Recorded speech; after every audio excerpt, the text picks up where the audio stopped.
بسم اللہ الرحمن الرحیم۔ میں بچپن سے اماں کو دیکھ رہی تھی کہ بارش آتی تو اماں پانی کا کٹورا بھر کر زمین میں دفن کر دیتی تھی اور پھر اسے 1 سال بعد نکال کر باہر کے ملکوں سے آئے لوگوں کو مہنگے داموں میں بیچ دیا کرتی تھی۔ تب میں چھوٹی تھی، لیکن اب میری عمر بڑھنے کے ساتھ ساتھ میرا تجسس بڑھنے لگا تھا۔ ایک دن اماں سے میں نے پوچھا کہ اماں، اس پانی میں ایسی کیا خاص بات ہے؟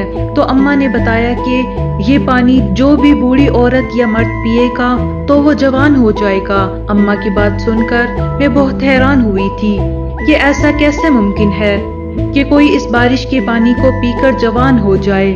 دن بہ دن میری حیرانی اور تجسس میں اضافہ ہوتا جا رہا تھا۔ آج بھی موسم کا یہی کچھ حال تھا۔ کالے بادل آسمان پر پھیلائے بیٹھے تھے۔ میری سماعت سے برتنوں کے کھڑپڑ کی آوازیں آ رہی تھی۔ یقیناً اماں کٹوری ڈھونڈ رہی تھی کہ آوازیں میرے کام میں خلل ڈال رہی تھی۔ میں کتابیں بند کرتی اٹھی اور کمرے سے باہر آ گئی۔ اماں، کیوں شور کر رہی ہیں آپ؟ میں نے ہاتھ کمر پر ٹکائے تنک کر کہا تو اماں نے اپنا کام چھوڑ کر میری طرف دیکھا اور بولی کہ مجھے وہ کٹوری نہیں مل رہی جس میں پانی ڈال کر رکھنا ہے۔ اوہو اماں، تو کسی اور میں ڈال کر رکھ لیں۔ کتنے برتن ہیں باورچی خانے میں؟ میں نے برتنوں کی ریک پر اماں کی توجہ مبذول کروانا چاہی تھی، لیکن اماں کو تو وہی کٹوری چاہیے تھی۔ میں نے شور کو جلدی ختم کرنے کے لیے اماں کی مدد کرنے کا سوچا اور خود بھی کٹوری کی تلاش کرنے لگ گئی۔ کٹوری ڈھونڈ کر میں نے اماں کو دی اور دوبارہ سے کمرے میں آ کر بیٹھ گئی۔ کمرے میں بلب کی روشنی ہونے کے باوجود اندھیرا بڑھنے لگا تھا، جبکہ میں پورے انہماک سے کام کرنے میں مصروف تھی۔ کھڑکیاں کھلی پڑی تھی جن میں سے ہوا کے ساتھ ساتھ مٹی بھی اڑ کر آ رہی تھی۔ میں بار بار مٹی کپڑوں سے جھاڑے ہوئے کام کر رہی تھی۔ دیکھتے ہی دیکھتے بارش ہو چکی تھی اور ہوا میں اڑنے والی مٹی زمین پر آنے لگی تھی۔ گردن اٹھا کر میں نے کمرے کی کھڑکی سے دیکھا کہ اماں کٹوری پکڑے صحن میں جا رہی ہے۔ اماں کے کپڑے بھیگتے جا رہے تھے، لیکن وہ پھر بھی کٹوری کو بھرنے میں لگی ہوئی تھی۔ جب کٹوری پوری بھر گئی تو اماں نے بارش روکنے کا انتظام کیا۔ جب بارش رکی اور مٹی نے پانی پی لیا تو اماں گھر کے پچھلے حصے میں گئی جہاں کا فرش مٹی کا بنا ہوا تھا۔ اماں نے وہاں پر چھوٹا سا چھت بنایا ہوا تھا، جیسے وہ اس جگہ کو گیلا ہونے سے بچانا چاہتی ہو، لیکن پانی تو پھر بھی وہاں چلا ہی گیا تھا اور اب تو سوکھنے کے قریب تھا۔ میں اٹھی اور کمرے کی دوسری کھڑکی کی طرف آ گئی۔ اماں اب مٹی کھود رہی تھی۔ نے وہ کٹوری اس گڑھے میں رکھ دی اور اس پر مٹی ڈال دی۔ اس سے پہلے بھی اماں نے چند کٹوریاں زمین میں دفن کی ہوئی تھی۔ میں نے گردن گھمائے دیوار پر ٹنگے کیلنڈر کو دیکھا۔ چند ہی دنوں میں باقی کٹوریاں بکنے والی تھیں۔ میں واپس کرسی پر آ کر بیٹھ گئی تھی۔ اماں کی کٹوری سے ملنے والے پیسے پورا سال بھی اگر استعمال کیے جاتے تو کم نہ پڑتے تھے۔ اماں کٹوری دفن کر کے اندر آئی اور کپڑے تبدیل کرنے کمرے میں چلی گئی۔ اتنے میں باہر پڑا بج اٹھا۔ فون مسلسل بج رہا تھا لیکن اماں اٹھا نہیں رہی تھی۔ چاروں ناچار اٹھ کر مجھے ہی باہر جانا پڑا۔ باہر آ کر میں نے میز پر پڑا اماں کا فون اٹھا کر دیکھا تو کلائنٹ کالنگ لکھا آ رہا تھا۔ پہلے تو میں نے کال اٹھانا مناسب نہ سمجھا، لیکن پھر مارے تجسس کے میں نے فون اٹھا لیا۔ دوسری طرف ایک شخص انگریزی زبان میں کچھ کہہ رہا تھا جسے میں بمشکل سمجھنے کی کوشش کر رہی تھی۔ اماں نے فوراً فون میرے ہاتھ سے جھپٹا اور بند کر دیا۔ اس اچانک ہونے والے حملے سے میں ایک دم بوکھلا گئی تھی اور اماں کو دیکھا تھا۔ اماں پوری آنکھیں کھولے مجھے یوں دیکھ رہی تھی جیسے ابھی سالم نکل جائے گی۔ کتنی بار کہا ہے کہ میرا فون مت پکڑا کرو، اماں نے سختی سے مجھے بولا تھا۔ اماں، وہ کب سے فون بج رہا تھا اسی لیے اٹھا لیا میں نے، بے چارگی سے کہا اور کمرے میں آ گئی۔ مجھے ابھی بھی اپنی پشت پر اماں کی نظریں محسوس ہو رہی تھی۔ کمرے میں بیٹھی میں اماں کی گفتگو سن رہی تھی۔ اماں فون پر بات کر رہی تھی، پھر اماں نے فون بند کر کے رکھ دیا۔ اماں یہ پانی بھلا کیوں باہر سے آنے والے لوگوں کو بیچتی تھی؟ اس پانی میں ایسی کیا خاص بات تھی کہ بوڑھے لوگ جوان ہو جایا کرتے تھے؟ کیا اماں جادو ٹونا کرتی ہے؟ بارش تو باہر کے ملکوں میں بھی ہوتی ہے تو ان کو یہاں کا پانی کیوں چاہیے؟ میں مسلسل سوچ رہی تھی۔ اگلے روز میں کالج سے واپس آئی